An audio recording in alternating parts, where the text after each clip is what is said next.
अक्षरों में हेडिंग बनाइए प्रॉफिट एंड लॉस। अगर मेरे प्यारे भाई, अगर आप लोग जो है वो कमेंट पे ज्यादा ध्यान देंगे तो ये चैप्टर आपके ऊपर से कब निकल जाएगा आप लोगों को पता भी नहीं चलेगा। चैप्टर का अच्छा खासा वेटेज होता है, हर एग्जाम में क्वेश्चन पूछे जाते हैं। अगर यूपीएसआई में भी बात करूं तो मिनिमम 2 क्वेश्चन आपसे पूछे जाएंगे, 2 से ज्यादा ही क्वेश्चन आपको यहाँ से देखने को मिलेंगे। चैप्टर मुश्किल नहीं है, लेकिन मेरे प्यारे दोस्त बहुत आसान तरीके से समझाने की कोशिश करूंगा, लेकिन आपको भी मेरे भाई चीजों पे ध्यान देना होगा। कमेंट की तरफ से मैं ध्यान हटाने जा रहा हूं अपना, और मेरे प्यारे दोस्त बहुत छोटी छोटी बातें आपके दिमाग में डालने जा रहा हूं। ना क्लास रिकॉर्डेड है, ना क्लास कुछ है, सब कुछ लाइव है मेरे भाई। जो बोलना है बोल लेना। मैं अगले 1.5 घंटे के लिए सब कुछ बंद करने जा रहा हूं, ठीक है? चलिए मेरे भाई थोड़ा सा ध्यान से सुना। नहीं, कमेंट सेक्शन बंद नहीं। 1:30 बजे से प्रैक्टिस सेट है राहुल शर्मा सर का। ओहो, ठीक है, देखते हैं। चलो 1:30 बजे तक तो पढ़ें, लगातार 1:30 बजे तक पढ़ें। प्लीज हाथ जोड़कर आपसे रिक्वेस्ट, ऐसा भी टीचर आपको नहीं मिल रहा होगा जो हाथ जोड़कर आप लोगों से रिक्वेस्ट करेगा कि अब प्लीज मेरे भाई कमेंट बॉक्स पे ध्यान मत देना, मैं सब कुछ बंद करने जा रहा हूँ, ठीक है? आइए, हर छोटी छोटी बात बताऊंगा। क्वेश्चन पे बहुत लेट आऊंगा। आप लोगों को जहां जहां समस्याएं होती हैं, आप लोगों को नहीं पता चल पाता कि 10% कहाँ लिख रहे हैं, चीजों को 110% कहाँ लिख रहे हैं, 20% की हानि कहाँ लिखते हैं, कब चीजों का 80% लिखते हैं, वो सारी बातें हम लोग एक मतलब थोड़े से टाइम में डिस्कस करेंगे। पहले कुछ मैं आप लोगों को मेरे प्यारे दोस्त टर्म्स बता देता हूं। सबसे पहली टर्म है क्रय मूल्य, जिसे हम लोग कॉस्ट प्राइस कहते हैं। बेटा बेसिक बताना जरूरी होता है क्योंकि सारे बच्चे जो है वो बेसिक नहीं जानते हैं। एसपी होता है सेलिंग प्राइस, जिसे कहा जाता है विक्रय मूल्य। इसके बाद हम लोग देखेंगे प्रॉफिट क्या होता है, तो आप लोग भी जानते हैं, लेकिन एक बार फिर भी बताऊंगा कि लाभ क्या होता है मेरे भाई। लॉस क्या होता है आप लोग भी जानते हैं, लेकिन फिर भी एक बार बताऊंगा कि हानि क्या होती है। दूसरी तरफ आप लोगों को बताऊंगा कि लॉस परसेंट कैसे निकालते हैं हम लोग, लॉस परसेंट का मतलब क्या होता है, वो सारी बातें। हानि प्रतिशत हम लोग कैसे निकालते हैं। उसके बाद मेरे भाई प्रॉफिट परसेंट हम लोग कैसे निकालते हैं, प्रॉफिट परसेंट यानी कि लाभ प्रतिशत हम लोग कैसे निकालते हैं मेरे प्यारे दोस्त, इस पर भी हम लोग बात करेंगे। इसके बाद अभी फिलहाल 6 टर्म्स लिख लो, क्योंकि अभी अंकित मूल्य और छूट आपके सामने नहीं आएगा। फिलहाल में हम इन 6 चीजों के बारे में बात करने वाले हैं। मेरे प्यारे साथी, अगर मैं किसी चीज को खरीदने जाता हूँ, मेरे प्यारे साथी अगर मैं किसी चीज को खरीदने जाता हूँ, तो मेरे प्यारे दोस्त उसका जो मूल्य होता है, जिस रेट पर मैं किसी सामान को खरीद के लाता हूँ, उसे क्रय मूल्य कहा जाता है। उसे क्रय मूल्य कहा जाता है जिस रेट पर मैंने उस वस्तु को खरीदा, ठीक है?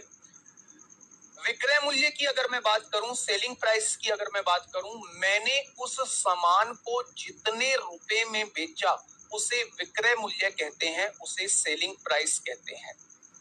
एक ही वस्तु का मूल्य किसी के लिए क्रय मूल्य हो सकता है और किसी के लिए विक्रय मूल्य हो सकता है। मैंने ये बात क्या बोल दी?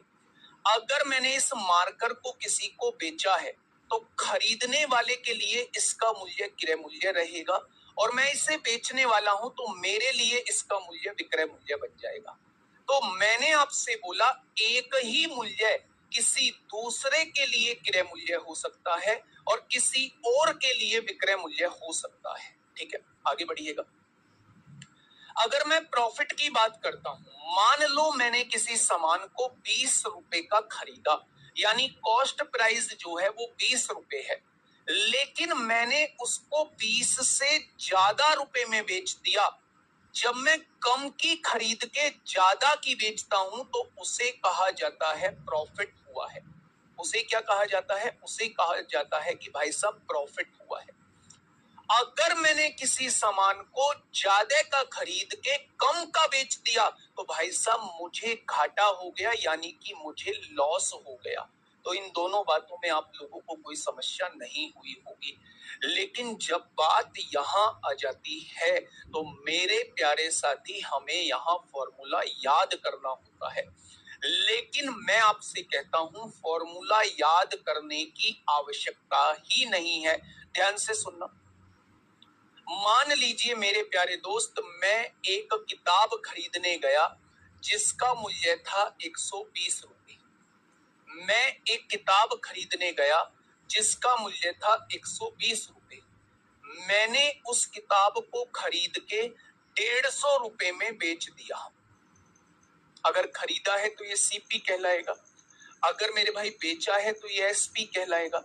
मैं आपसे ये कहने की कोशिश कर रहा हूं कि 120 का कोई सामान है, अगर आप उसे 150 में बेच देते हैं और मैं आपसे ये कहता हूं कि इसका फायदा क्या होगा, हाँ, इसका फायदे का प्रतिशत क्या होगा, तो सबसे पहले मुझे ये बताइए कि फायदा कितने रुपए का हुआ।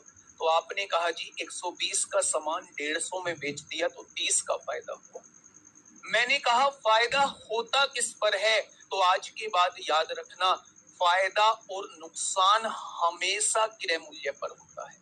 ये जो 30 रुपए आपने बचाए हैं, ये कितने रुपए खर्च करने के बाद बचाए हैं, तो आपने कहा 120 रुपए खर्च करने के बाद बचाए हैं। यानी कि जब भी वो आपसे प्रॉफिट परसेंट पूछे, जब भी वो आपसे लॉस परसेंट पूछे, तो प्रॉफिट और लॉस परसेंट हमेशा मेरे भाई क्रय मूल्य पर निकाले जाते हैं। तो आपने यहाँ कहा कि भैया जी मुझे 30 रुपए का फायदा हुआ। मैंने कहा किस पर फायदा हुआ, तो आपने कहा 120 पर फायदा हुआ।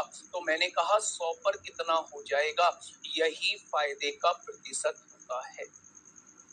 अगर इस सौदे पर मैं आपसे फायदे का प्रतिशत पूछूं तो इस सौदे पर फायदे का प्रतिशत जो है वो 25% हो जाएगा।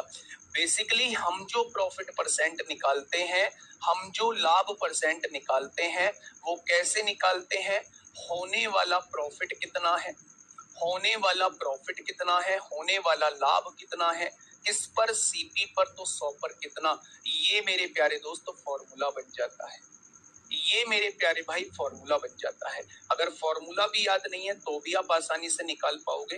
भैया जी 30 रुपए का फायदा हुआ, फायदा हमेशा सीपी पर होता है, तो 100 पर कितना हो जाएगा, ये फायदे का प्रतिशत हो जाएगा।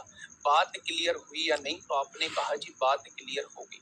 दूसरा, यहीं पे एक एग्जाम्पल और आपसे पूछने जा रहा हूं, दूसरा एक एग्जाम्पल यही आपसे पूछने जा रहा हूं। मान लीजिए आपने कोई सामान 120 रुपए का खरीदा, मान लीजिए आपने कोई सामान जो है वो 120 रुपए का खरीदा और आपने उस सामान को मेरे भाई 80 रुपए का बेच दिया। आपने एक सामान 120 रुपए का खरीदा और आपने उस सामान को 80 रुपए में, हाँ